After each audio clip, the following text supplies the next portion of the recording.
नमस्कार, आप देख रहे हैं न्यूज इंडिया। आपके साथ मैं हूं चारुल शर्मा। सीधा रुख करेंगे इस वक्त की बड़ी खबर का। थोड़ी देर में रविदास मंदिर पहुंचेंगे प्रधानमंत्री नरेंद्र मोदी। दिल्ली के करोल बाग स्थित रविदास मंदिर में पूजा अर्चना भी करेंगे पीएम।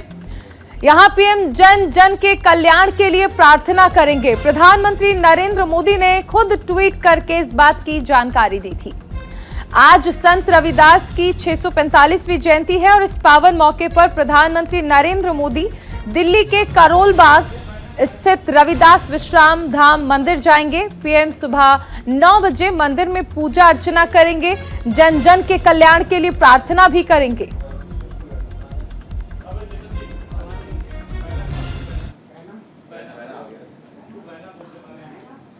दिल्ली में रविदास मंदिर के व्यवस्थापक से बातचीत की न्यूज इंडिया संवाददाता गौरव मिश्रा ने। प्रधानमंत्री नरेंद्र मोदी जो है आज यहाँ रविदास मंदिर पहुंचेंगे, क्या तैयारियां की गई हैं? गोपाल जी, अब लगातार आप व्यवस्थाओं को देख रहे हैं, पीएम का स्वागत किस तरीके से किया जाएगा, क्या तैयारियां की गई हैं? सबसे पहले मैं जो है आगे बढ़कर उनका स्वागत करूंगा और उसके बाद जो है गुरु के दरबार में हमारे यशस्वी प्रधानमंत्री जी गुरु महाराज को फूलमाला अर्पित करेंगे और उसके बाद जो है हम उनको जो है एक शॉल और एक मोमेंटो जो है भेंट करेंगे। क्या कुछ घोषणाएं भी की जाएंगी या कुछ अपने तरफ से प्रधानमंत्री आप लोगों से कुछ कमिटमेंट ऐसा जो यहाँ करेंगे? ऐसा है, इसमें सबसे बड़ी डिमांड हमारी सन 1984 से ज़मीन की डिमांड चल रही है। हम उसके बारे में अपने प्रधानमंत्री जी को बताएंगे। अगर वो सुनना चाहेंगे तो वो जो जगह हमें चाहिए। ये गुरु महाराज का जो है ऐतिहासिक मंदिर है, यहाँ गुरु महाराज स्वयं आकर ठहरे थे, तो इसलिए इस गुरु रविदास मंदिर का नाम विश्राम धाम मंदिर पड़ा। एक और सवाल है, अक्सर प्रधानमंत्री जब जाते हैं ऐसे स्थानों पे तो खास करके अगर हम सफाई कर्मचारियों की बात करें जो हमेशा साफ सफाई में लगे रहते हैं, क्या आज ऐसे भी कुछ लोगों से प्रधानमंत्री मुलाकात करेंगे? नहीं, ऐसा कोई प्रोग्राम नहीं है। वो सिर्फ जो है पुष्पांजलि अर्पित करेंगे और उसके बाद जो है वो चले जाएंगे। बहुत बहुत धन्यवाद। तो मंदिर के व्यवस्थापक थे जिन्होंने बताया कि यहाँ पर प्रधानमंत्री नरेंद्र मोदी जब पहुँचेंगे 11 लोग जो हैं वो स्वागत के लिए प्रधानमंत्री के रहेंगे और प्रधानमंत्री यहाँ संत रविदास को पुष्पांजलि अर्पित करेंगे और उसके बाद से पूरा जो कार्यक्रम होगा उसमें जो लोग शामिल होंगे उनसे प्रधानमंत्री नरेंद्र मोदी मुलाकात करेंगे। कैमरामैन उपेंद्र के साथ गौरव मिश्रा, न्यूज़ इंडिया, दिल्ली। और इस खबर पर ज्यादा जानकारी के लिए हमारे संवाददाता गौरव मिश्रा हमारे साथ जुड़ गए हैं। गौरव, अब बस कुछ ही देर में कहा जा रहा है कि प्रधानमंत्री पहुंचने वाले हैं, क्या जानकारी है? बिल्कुल, देखिए इस वक्त हम जहां मौजूद हैं ये बिल्कुल सामने अगर हम बात करें यहाँ सुरक्षा की जो व्यवस्था है वो चाक चौबंद कर दी गई है। 9:25 का वक्त बताया जा रहा है प्रधानमंत्री नरेंद्र मोदी के पहुंचने का। और देखिए अगर इस मंदिर की बात करें, जब हम अभी बातचीत कर रहे थे जो मंदिर के व्यवस्थापक थे, आपने भी सुना, उन्होंने कहा कि काफ़ी प्राचीन स्थल है ये और पिछले दिनों यहाँ कुछ निर्माण कार्य भी किया गया, सुंदरीकरण का जो कार्य है वो हुआ। इस मंदिर की अगर बात करें बहुत पुराना मंदिर है और प्रधानमंत्री नरेंद्र मोदी जब यहाँ पहुँचेंगे 9:25 का वक्त है। अंदर जाने के बाद वो पुष्पांजलि अर्पित करेंगे संत रविदास के चरणों में और उसके बाद से अंदर तकरीबन 11-12 लोग जो हैं वो मौजूद हैं, मंदिर प्रशासन के लोग हैं, उनसे वो मुलाकात करेंगे। और आज का दिन जो है अगर मैं बात करूं तो बड़ा अहम है क्योंकि आप देखिए कि उनका भी प्रधानमंत्री नरेंद्र मोदी का जो संसदीय क्षेत्र है वहाँ पर भी अगर मैं बात करूँ पंजाब के जो सीएम हैं वो अब से थोड़ी देर पहले पहुँचे थे। वहाँ पर जाकर के उन्होंने संत रविदास का जो स्थल है क्षीर सागर में, वहाँ पर जाकर के उन्होंने क्षीर गोवर्धन में वहाँ पर पूजा अर्चना किया। इसके बाद अगर हम बात करें प्रियंका गांधी की बात करें, वो भी आज बनारस में मौजूद हैं। यानी आज का जो पूरा दिन है, संत रविदास जी की 645वीं जो जयंती है एक तरफ है, दूसरी तरफ पूरा आज का जो दिन है वो सियासी दिन माना जा रहा है क्योंकि आप देखिए पंजाब की अगर बात करें, पंजाब में आज के दिन चुनाव होना था और इसके ठीक पहले चुनाव आयोग से कई दलों ने ये मांग किया था कि आज के दिन को वो आगे बढ़ा दे। यानी अब 20 फरवरी को पंजाब में चुनाव होंगे क्योंकि पंजाब में 30 से 32% जो है वो दलित वोटर्स हैं। सीधे तौर पर आज तमाम जो दल हैं वो साधने की कोशिश करेंगे उन दलित वोटर्स को भी। बिल्कुल गौरव, ये भी जानना चाहेंगे आपसे कि वहां पर आप किस तरह की हलचल देख रहे हैं। हालांकि प्रधानमंत्री पहुंचेंगे तो उससे पहले जो सिक्योरिटी है उसने वहां पर पूरे एरिया को, क्योंकि वहां पर जाने की इजाजत नहीं होगी। इसके अलावा आपको याद होगा कि आपने भी जिक्र किया था कि जब प्रधानमंत्री आते हैं तो जो सफाई कर्मचारी होते हैं उनसे मुलाकात करते हैं। ऐसा कोई कार्यक्रम नहीं है, लेकिन इसके अलावा क्या वहां पर कार्यक्रम रहेंगे? क्या सिर्फ मत्था टेकने के बाद प्रधानमंत्री वापस अपने जो डेली के कार्यक्रम है उसमें चले जाएंगे या फिर कुछ अन्य कार्यक्रम भी है?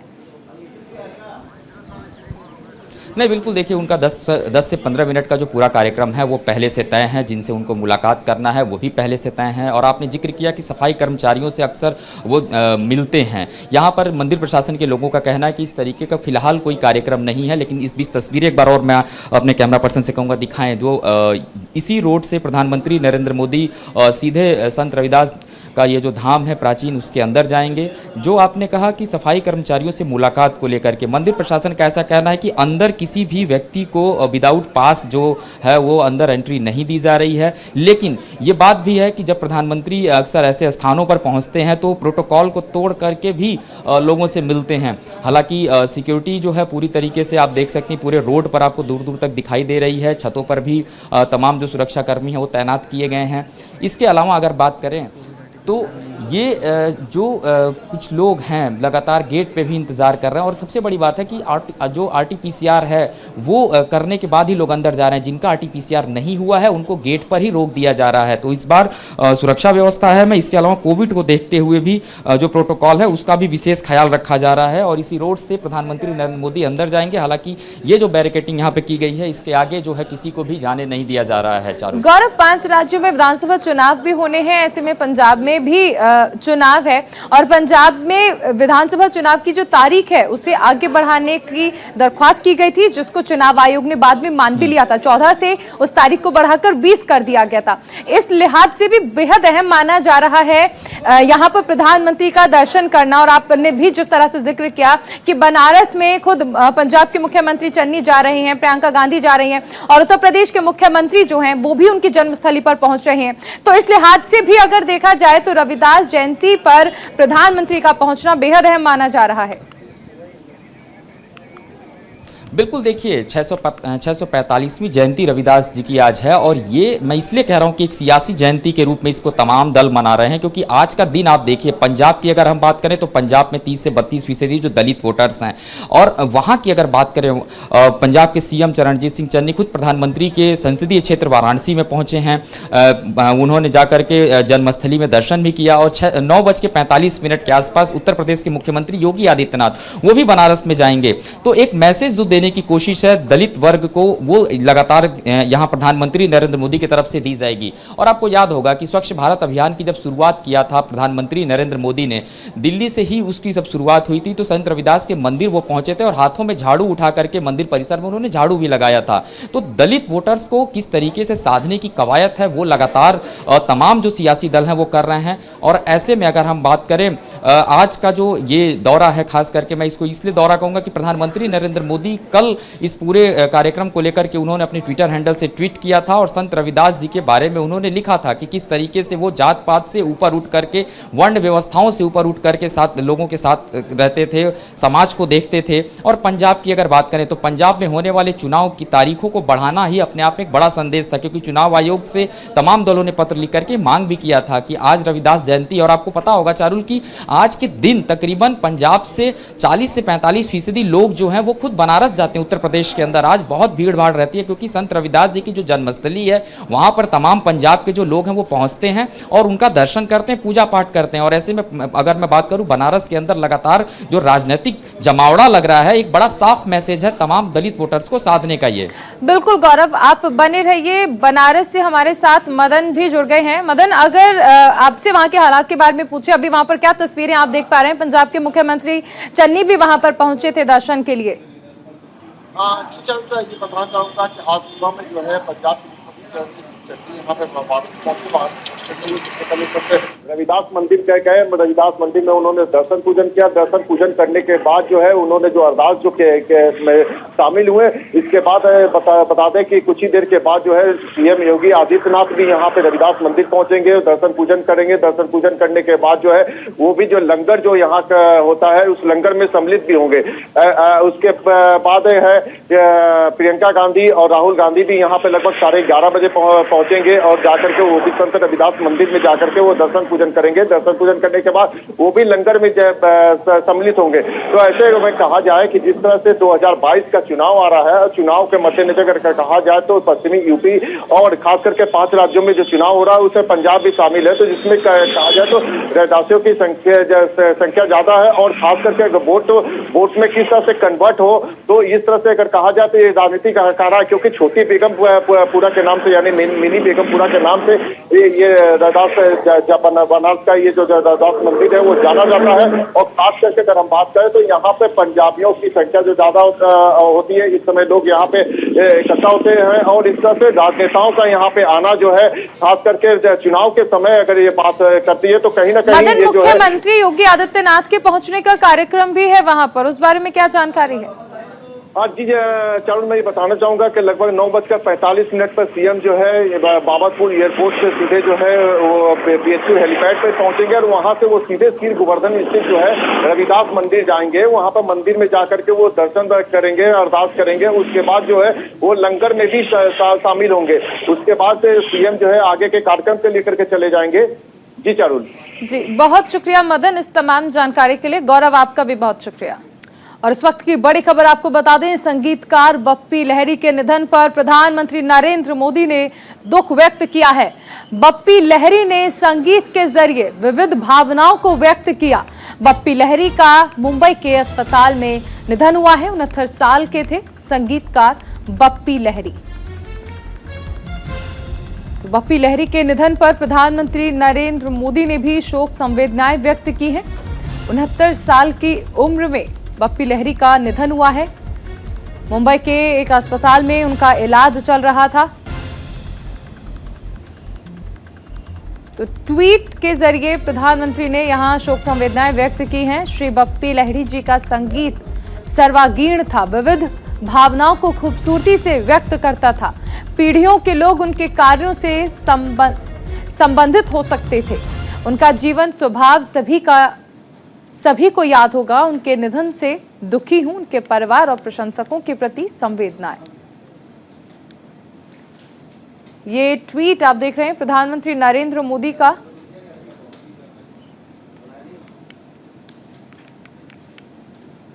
तो इस वक्त की बड़ी खबर, प्रधानमंत्री नरेंद्र मोदी ने बप्पी लहरी के निधन पर दुख जताया है। ये ट्वीट हम दिखा रहे हैं आपको प्रधानमंत्री का, जिसमें उन्होंने बप्पी लहरी जी को श्रद्धांजलि अर्पित की है। श्री बप्पी लहरी जी का संगीत सर्वांगीण था, विविध भावनाओं को खूबसूरती से व्यक्त करता था।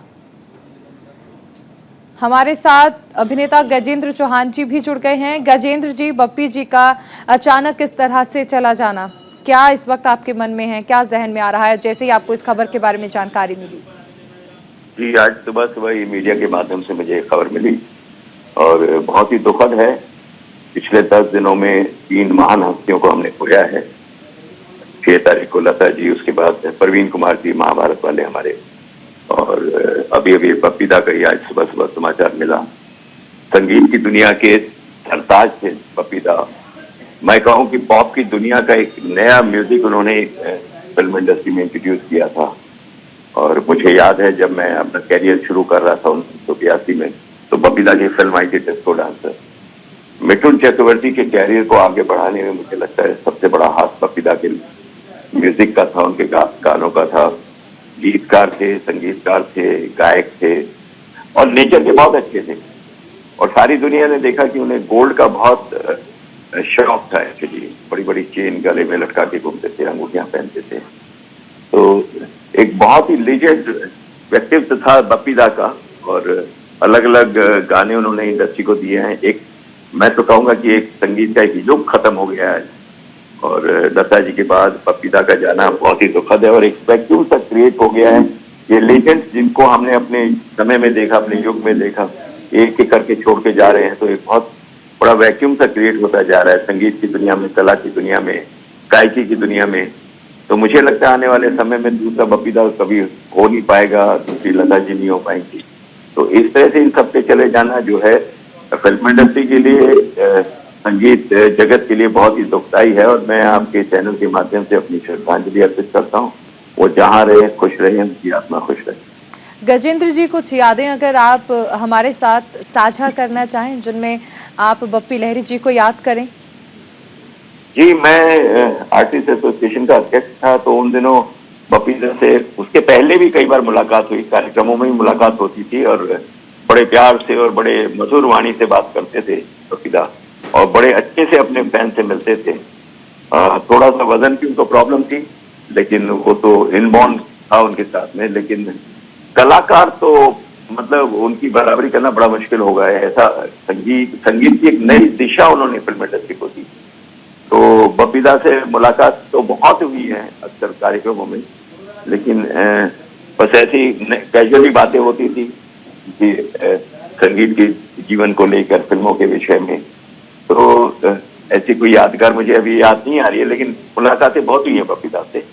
और मेरी वाइफ कोरियोग्राफर हैं, उन्होंने तो उनके बहुत सारे गाने पिक्चराइज किए और उनके घर पे भी कई बार उनसे मुलाकात हुई। बहुत ही अच्छे इंसान थे और संगीत की जिस दुनिया के, जैसे मैंने कहा, सरताज से एक नया संगीत दिया, तो हमेशा हमें याद रहेंगे और हमें याद आते रहेंगे। उनके गानों के माध्यम से, उनके संगीत के माध्यम से वो हमेशा हमारे दिलों में जीवित रहेंगे। बिल्कुल गजेंद्र जी, कोई क्योंकि हम उनके गीतों की बात कर रहे हैं, उनके संगीत की बात कर रहे हैं, अगर उनके गीतों की बात करें, कौन कौन से ऐसे गीत थे जो आपको कहा जाए कि बेहद पसंद रहे हों या दिल के करीब आपके हमेशा रहे हों वो गाने? एक्चुअली मुझे तो सबसे ज्यादा डिस्को डांसर में दादा का जो काम था ना, वो अव्वल नंबर का दिखा था। मतलब I am a disco dancer, आया मैं डिस्को डांसर, हिंदी में भी जाता है और अंग्रेजी में भी जाता है। कितना फंक्शन हो, पार्टी हो, डिस्को हो, वो सब हम बपीता को मिस करेंगे and it will be a big loss to the film industry and all the music lovers.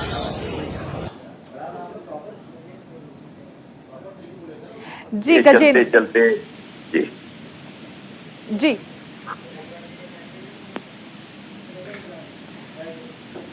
जी गजेंद्र जी, ये भी जानना चाहेंगे, देखिए क्योंकि इस बात में कोई दो राय नहीं है कि लता जी के जाने के बाद बपीता का अचानक चले जाना एक संगीत के क्षेत्र के लिए एक बहुत बड़ी हानि है।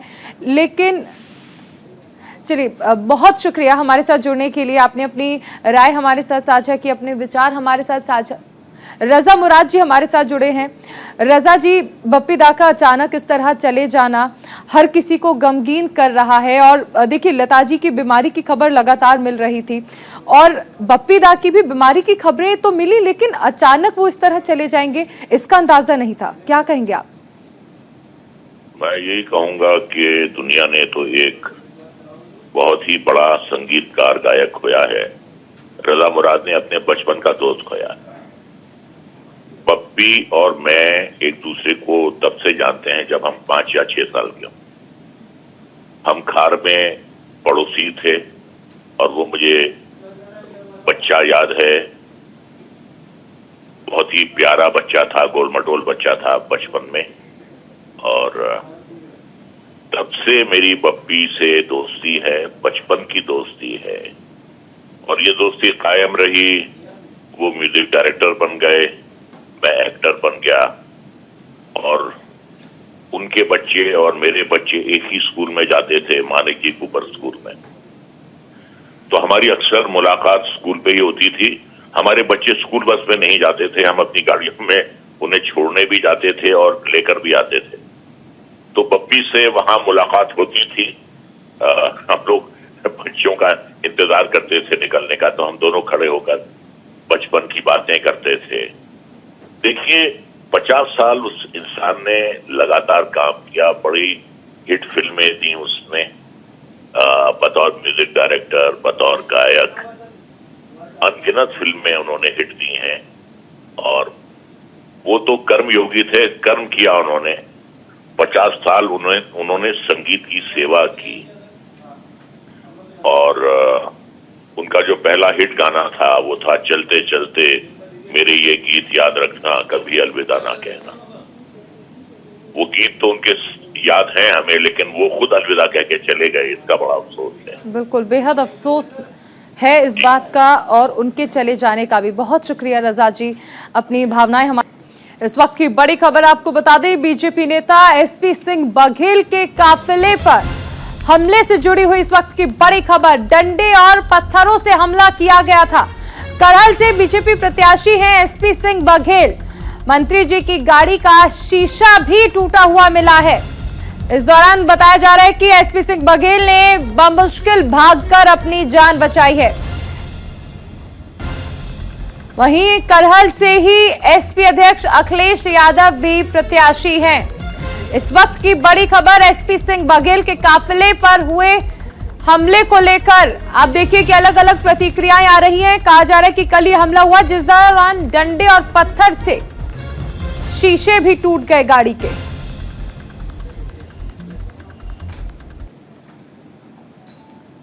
इस वक्त की एक और बड़ी खबर आपको बता दें, सीएम योगी आदित्यनाथ का धुआंधार प्रचार लगातार जारी है। सीएम योगी हमीरपुर में चुनावी सभा करेंगे। महोबा और ललितपुर में सीएम योगी की रैली भी सुनिश्चित की गई है। झांसी में आज सीएम योगी जनसभा भी करने वाले हैं। बीजेपी उम्मीदवारों के लिए सीएम वोट भी मांगेंगे। सीएम योगी के निशाने पर यहां समाजवादी पार्टी भी हो सकती है। तीसरे फेज में इन सीटों पर वोटिंग होनी है और ऐसे में मुख्यमंत्री योगी आदित्यनाथ की ओर से लगातार धुआंधार प्रचार किया जा रहा है।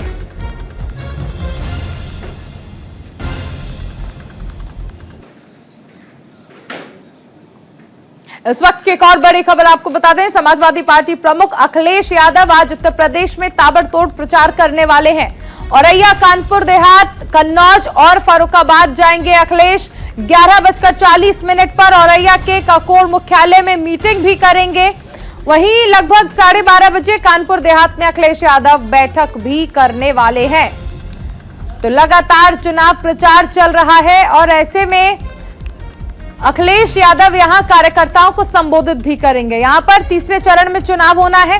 16 जिलों के 59 सीटों पर मतदान होना है, जिसको लेकर हर पार्टी लगातार जोर लगा रही है।